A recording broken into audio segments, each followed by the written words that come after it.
40 ದಿನಗಳ ಬಳಿಕ ಕೊಲ್ಲಿ ಕದನಕ್ಕೆ ಅಲ್ಪ ವಿರಾಮ. ಮಧ್ಯಪ್ರಾಚ್ಯ ಯುದ್ಧದ ಮತ್ತೊಂದು ಬಿಗ್ ಅಪ್ಡೇಟ್ ಇದು. ಯುದ್ಧ ವಿರಾಮದ ಬೆನ್ನಲ್ಲೇ ಕಚ್ಚಾ ತೈಲ ಬೆಲೆ ಇಳಿಕೆಯಾಗಿದೆ. ಕಚ್ಚಾ ತೈಲದ ಬೆಲೆಯಲ್ಲಿ 6% ಇಳಿಕೆ ಆಗಿರುವಂಥದ್ದು. 40 ದಿನಗಳ ಬಳಿಕ ಈಗ ಸದ್ಯಕ್ಕೆ ಕೊಲ್ಲಿ ಕದನಕ್ಕೆ ಅಲ್ಪ ವಿರಾಮ ಇಡಲಾಗಿದೆ. ಇರಾನ್ನ 10 ಪ್ರಮುಖ ಬೇಡಿಕೆಗಳನ್ನು ಅಮೆರಿಕದ ಮುಂದಿಟ್ಟಿರುವಂತದ್ದು. ಇದರ ಬೆನ್ನಲ್ಲೇ ಕಚ್ಚಾ ತೈಲದ ಬೆಲೆ ಈಗ ಇಳಿಕೆಯಾಗಿದೆ. ಪ್ರಮುಖವಾಗಿ 6% ಇಳಿಕೆ ಆಗಿರುವಂತದ್ದು. ಒಂದು ಕಡೆ ಸದ್ಯಕ್ಕೆ ಅಮೆರಿಕ ಕೂಡ ಮಣಿಯಲೇಬೇಕಾಗಿತ್ತು. ಯಾಕಂದ್ರೆ ಅಮೆರಿಕ ಬೇರೆ ರಾಷ್ಟ್ರಗಳ ಕೆಲವೊಂದಿಷ್ಟು ಹೇಳಿಕೆಯನ್ನು ಎದುರಿಸಬೇಕಾಗಿತ್ತು. ಅದರ ಜೊತೆಗೆ ಈ ಹಾರ್ಮೋಜ್ ಜಲಸಂಧಿ ವಿಚಾರಕ್ಕೆ ಸಂಬಂಧಪಟ್ಟಂತೆ ಇರಾನ್ ಯಾವುದೇ ಕಾರಣಕ್ಕೂ ಕೂಡ ಹಿಂದೆ ಸರಿಯೋ ಮಾತಿಲ್ಲ ಅಂತ ಹೇಳಿತ್ತು. ಆದ್ರೆ ಅಮೆರಿಕ ಇಲ್ಲಿ ಸೋಲ್ಲೇಬೇಕಾಗಿತ್ತು. ಆದ್ರೆ ಒಂದು ಕಡೆ ಈ 10 ಷರತ್ತುಗಳಲ್ಲಿ ಪ್ರಮುಖವಾಗಿ ಈ ಹಾರ್ಮೋಜ್ ಜಲಸಂಧಿಯನ್ನ ತೆರೆಯುವ ಬದಲಾಗಿ ಇರಾನ್ ನಿಯಂತ್ರಣವನ್ನು ಅದ್ರ ಮೇಲೆ ಹೊಂದುವಂತ ವಿಚಾರವಾಗಿ ಕೂಡ ಹೇಳಿಕೆಯನ್ನ ಕೊಟ್ಟಿತ್ತು. ಆದ್ರೆ ಹಾರ್ಮೋಜ್ ಜಲಸಂಧಿಯನ್ನ ತೆರೆಯುವ ವಿಚಾರಕ್ಕೆ ಸಂಬಂಧಪಟ್ಟಂತೆ ಇತರ ರಾಷ್ಟ್ರಗಳ ಮೇಲೆ ಕೂಡ ಒಂದಷ್ಟು ತಮ್ಮ ಹೇಳಿಕೆ ನೀಡುವ ಮುಖಾಂತರವಾಗಿ ಹೇರಿಕೆಯನ್ನ ಹಾಕ್ತಾ ಇದ್ರು. ಬನ್ನಿ ನೀವು ಕೂಡ ಯುದ್ಧ ಮಾಡಿ ಹಾರ್ಮೋಜ್ ಜಲಸಂಧಿಯನ್ನ ತೆರೆಯೋದಕ್ಕೆ ಅಂತ. ಆದ್ರೆ ಈಗ ಕಚ್ಚಾ ತೈಲದ ಬೆಲೆಗಳಲ್ಲಿ 6% ಇಳಿಕೆಯಾಗಿದೆ. ಯಾಕಂದ್ರೆ 40 ದಿನಗಳ ನಂತರ ಯುದ್ಧಕ್ಕೆ ಅಲ್ಪ ವಿರಾಮವನ್ನ ಹಾಕಲಾಗಿದೆ. ಹಾಗಾಗಿ ಮಧ್ಯಪ್ರಾಚ್ಯ ಯುದ್ಧದ ಮತ್ತೊಂದು ಬಿಗ್ ಅಪ್ಡೇಟ್ ಇದು. ಸದ್ಯದ ಮಟ್ಟಿಗೆ ಈ ಹಡಗುಗಳು ಸ್ವಲ್ಪ ರಿಲೀಸ್ ಆಗಬೇಕಾಗಿತ್ತು ಹಾರ್ಮುಜ್ ಜಲಸಂಧಿಯಿಂದ. ಬೇರೆ ದೇಶದಲ್ಲಿ ಉಂಟಾಗಿರುವಂತಹ ಈ ಗ್ಯಾಸ್ ಹಾಗೆ ತೈಲ ಅಭಾವದ ವಿಚಾರಕ್ಕೆ ಸಂಬಂಧಪಟ್ಟಂತೆ ಒಂದಷ್ಟು ರಿಲೀಫ್ ಸಿಗಬೇಕಾಗಿತ್ತು. ಈಗ ಅದೇ ರೀತಿಯಲ್ಲಿ 2 ವಾರಗಳ ಕಾಲ ಈ ಯುದ್ಧಕ್ಕೆ ಅಲ್ಪ ವಿರಾಮವನ್ನ ಹಾಕಲಾಗಿದೆ. ಇದರ ಮುಖಾಂತರವಾಗಿ ಕಚ್ಚಾ ತೈಲದ ಬೆಲೆಗಳಲ್ಲೂ ಕೂಡ 6% ಇಳಿಕೆಯಾಗಿದೆ. ಜನರು ಕೂಡ ರೋಸ್ ಹೋಗಿದ್ರು ತೈಲ ಬೆಲೆ ಏರಿಕೆಯಿಂದ. ಸದ್ಯದ ಮಟ್ಟಿಗೆ ಈಗ ಸ್ವಲ್ಪ ರಿಲೀಸ್ ಸಿಕ್ಕಂತಾಗಿದೆ. ಈ ಯುದ್ಧದ ಎಫೆಕ್ಟ್ ನಿಂದ ಇರಾನ್, ಅಮೆರಿಕ, ಇಸ್ರೇಲಿಗೆ ಅದೇನು ಲಾಭ ನಷ್ಟದ ವಿಚಾರವಾಗಿ ನೋಡೋದಾದ್ರೆ ಅದರ ಅಕ್ಕಪಕ್ಕದ ರಾಷ್ಟ್ರಗಳಿಗೆ ಮಾತ್ರ ದೊಡ್ಡ ಹೊಡೆತ ಬಿದ್ದಿತ್ತು. ಯುದ್ಧ ಆಗ್ತಿರೋದೆಲ್ಲೋ, ಅದರ ಅನುಭವಿಸ್ತಾ ಇರುವಂತಹ ನರಕ ಯಾತನೆ ಇನ್ನೆಲ್ಲೋ ಅನ್ನೋ ರೀತಿಯಾಗಿ. ಸೊ ಹಾಗಾಗಿ ಸದ್ಯದ ಮಟ್ಟಿಗೆ ಈಗ ಗಮನಿಸ್ತಾ ಇರುವ ಅಂಶದಲ್ಲಿ ಇರಾನ್ ಹಾಕಿದ 10 ಪ್ರಮುಖ ಬೇಡಿಕೆಗಳನ್ನು ಅಮೆರಿಕ ಕೂಡ ಒಪ್ಪಿದೆ. ಅದರ ಜೊತೆಗೆ ಪ್ರಮುಖವಾಗಿ ಹಾರ್ಮೋಜ್ ಜಲಸಂಧಿಯ ವಿಚಾರಕ್ಕೆ ಸಂಬಂಧಪಟ್ಟಂತೆ ಕಠಿಣವಾದ ನಿರ್ಧಾರವನ್ನ ಬದಲಾಯಿಸಬೇಕಾಗಿತ್ತು. ಈಗ ಕಚ್ಚಾ ತೈಲ ಬೆಲೆಯಲ್ಲೂ ಕೂಡ 6% ಇಳಿಕೆಯಾಗಿದೆ.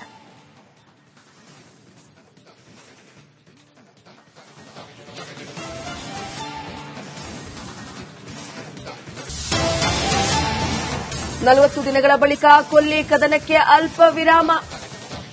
ಮಧ್ಯಪ್ರಾಚ್ಯ ಯುದ್ಧದ ಮತ್ತೊಂದು ಬಿಗ್ ಅಪ್ಡೇಟ್ ಇದು. ಯುದ್ಧ ವಿರಾಮದ ಬೆನ್ನಲ್ಲೇ ಕಚ್ಚಾ ತೈಲ ಬೆಲೆ ಇಳಿಕೆಯಾಗಿದೆ. ಕಚ್ಚಾ ತೈಲದ ಬೆಲೆಯಲ್ಲಿ 6% ಇಳಿಕೆ ಆಗಿರುವಂಥದ್ದು. 40 ದಿನಗಳ ಬಳಿಕ ಈಗ ಸದ್ಯಕ್ಕೆ ಕೊಲ್ಲಿ ಕದನಕ್ಕೆ ಅಲ್ಪ ವಿರಾಮ ಇಡಲಾಗಿದೆ. ಇರಾನ್ನ 10 ಪ್ರಮುಖ ಬೇಡಿಕೆಗಳನ್ನು ಅಮೆರಿಕದ ಮುಂದಿಟ್ಟಿರುವಂತದ್ದು. ಇದರ ಬೆನ್ನಲ್ಲೇ ಕಚ್ಚಾ ತೈಲದ ಬೆಲೆ ಈಗ ಇಳಿಕೆಯಾಗಿದೆ. ಪ್ರಮುಖವಾಗಿ 6% ಇಳಿಕೆ ಆಗಿರುವಂಥದ್ದು. ಒಂದು ಕಡೆ ಸದ್ಯಕ್ಕೆ ಅಮೆರಿಕ ಕೂಡ ಮಣಿಯಲೇಬೇಕಾಗಿತ್ತು. ಯಾಕಂದ್ರೆ ಅಮೆರಿಕ ಬೇರೆ ರಾಷ್ಟ್ರಗಳ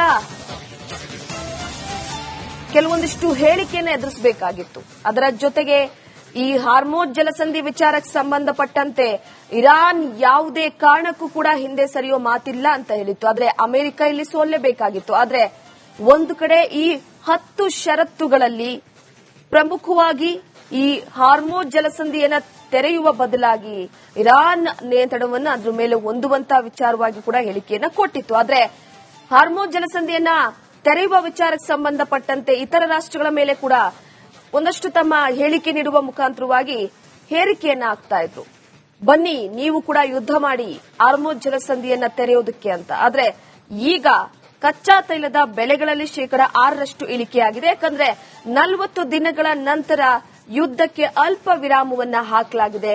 ಹಾಗಾಗಿ ಮಧ್ಯಪ್ರಾಚ್ಯ ಯುದ್ಧದ ಮತ್ತೊಂದು ಬಿಗ್ ಅಪ್ಡೇಟ್ ಇದು. ಸದ್ಯದ ಮಟ್ಟಿಗೆ ಈ ಹಡಗುಗಳು ಸ್ವಲ್ಪ ರಿಲೀಸ್ ಆಗಬೇಕಾಗಿತ್ತು ಹಾರ್ಮುಜ್ ಜಲಸಂಧಿಯಿಂದ. ಬೇರೆ ದೇಶದಲ್ಲಿ ಉಂಟಾಗಿರುವಂತಹ ಈ ಗ್ಯಾಸ್ ಹಾಗೆ ತೈಲ ಅಭಾವದ ವಿಚಾರಕ್ಕೆ ಸಂಬಂಧಪಟ್ಟಂತೆ ಒಂದಷ್ಟು ರಿಲೀಫ್ ಸಿಗಬೇಕಾಗಿತ್ತು. ಈಗ ಅದೇ ರೀತಿಯಲ್ಲಿ 2 ವಾರಗಳ ಕಾಲ ಈ ಯುದ್ಧಕ್ಕೆ ಅಲ್ಪ ವಿರಾಮವನ್ನ ಹಾಕಲಾಗಿದೆ. ಇದರ ಮುಖಾಂತರವಾಗಿ ಕಚ್ಚಾ ತೈಲದ ಬೆಲೆಗಳಲ್ಲೂ ಕೂಡ 6% ಇಳಿಕೆಯಾಗಿದೆ. ಜನರು ಕೂಡ ರೋಸ್ ಹೋಗಿದ್ರು. ತೈಲ ಬೆಲೆ ಏರಿಕೆಯಿಂದ ಸದ್ಯದ ಮಟ್ಟಿಗೆ ಈಗ ಸ್ವಲ್ಪ ರಿಲೀಫ್ ಸಿಕ್ಕಂತಾಗಿದೆ. ಈ ಯುದ್ಧದ ಎಫೆಕ್ಟ್ ನಿಂದ ಇರಾನ್, ಅಮೆರಿಕ, ಇಸ್ರೇಲಿಗೆ ಅದೇನು ಲಾಭ ನಷ್ಟದ ವಿಚಾರವಾಗಿ ನೋಡೋದಾದ್ರೆ ಅದರ ಅಕ್ಕಪಕ್ಕದ ರಾಷ್ಟ್ರಗಳಿಗೆ ಮಾತ್ರ ದೊಡ್ಡ ಹೊಡೆತ ಬಿದ್ದಿತ್ತು. ಯುದ್ಧ ಆಗ್ತಿರೋದೆಲ್ಲೋ, ಅದರ ಅನುಭವಿಸ್ತಾ ಇರುವಂತಹ ನರಕ ಎತ್ತರೆ ಇನ್ನೆಲ್ಲೋ ಅನ್ನೋ ರೀತಿಯಾಗಿ. ಸೊ ಹಾಗಾಗಿ ಸದ್ಯದ ಮಟ್ಟಿಗೆ ಈಗ ಗಮನಿಸ್ತಾ ಇರುವ ಅಂಶದಲ್ಲಿ ಇರಾನ್ ಹಾಕಿದ 10 ಪ್ರಮುಖ ಬೇಡಿಕೆಗಳನ್ನು ಅಮೆರಿಕ ಕೂಡ ಒಪ್ಪಿದೆ. ಅದರ ಜೊತೆಗೆ ಪ್ರಮುಖವಾಗಿ ಹಾರ್ಮುಜ್ ಜಲಸಂಧಿಯ ವಿಚಾರಕ್ಕೆ ಸಂಬಂಧಪಟ್ಟಂತೆ ಕಠಿಣವಾದ ನಿರ್ಧಾರವನ್ನ ಬದಲಾಯಿಸಬೇಕಾಗಿತ್ತು. ಈಗ ಕಚ್ಚಾ ತೈಲ ಬೆಲೆಯಲ್ಲೂ ಕೂಡ 6% ಇಳಿಕೆಯಾಗಿದೆ.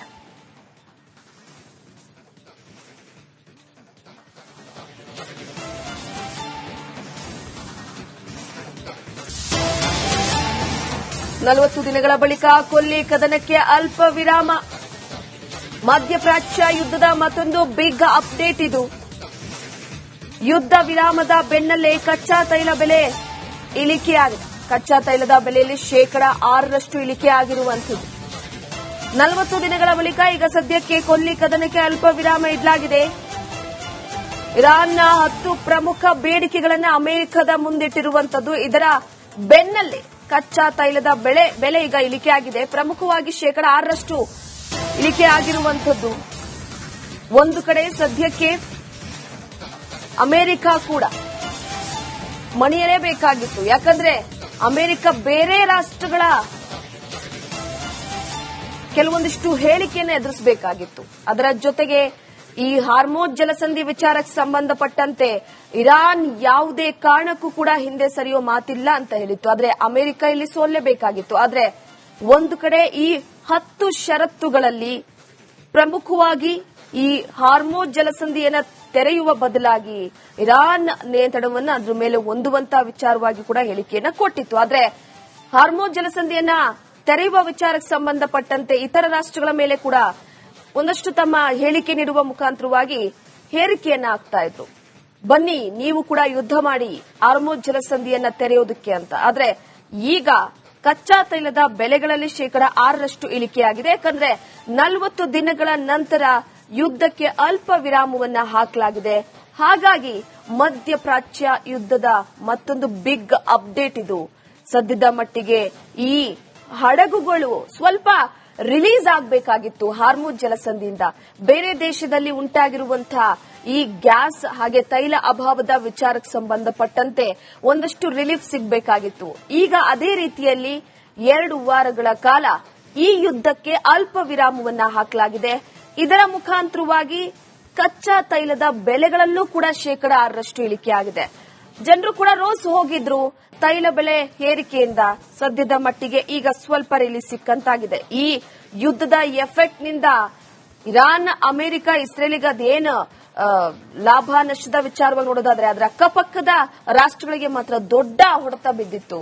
ಯುದ್ಧ ಆಗ್ತಿರೋದೆಲ್ಲೋ, ಅದರ ಅನುಭವಿಸ್ತಾ ಇರುವಂತಹ ನರಕ ಎತ್ತರೆ ಇನ್ನೆಲ್ಲೋ ಅನ್ನೋ ರೀತಿಯಾಗಿ. ಸೊ ಹಾಗಾಗಿ ಸದ್ಯದ ಮಟ್ಟಿಗೆ ಈಗ ಗಮನಿಸ್ತಾ ಇರುವ ಅಂಶದಲ್ಲಿ ಇರಾನ್ ಹಾಕಿದ 10 ಪ್ರಮುಖ ಬೇಡಿಕೆಗಳನ್ನು ಅಮೆರಿಕ ಕೂಡ ಒಪ್ಪಿದೆ. ಅದರ ಜೊತೆಗೆ ಪ್ರಮುಖವಾಗಿ ಹಾರ್ಮುಜ್ ಜಲಸಂಧಿಯ ವಿಚಾರಕ್ಕೆ ಸಂಬಂಧಪಟ್ಟಂತೆ ಕಠಿಣವಾದ ನಿರ್ಧಾರವನ್ನ ಬದಲಾಯಿಸಬೇಕಾಗಿತ್ತು. ಈಗ ಕಚ್ಚಾ ತೈಲ ಬೆಲೆಯಲ್ಲೂ ಕೂಡ 6% ಇಳಿಕೆಯಾಗಿದೆ.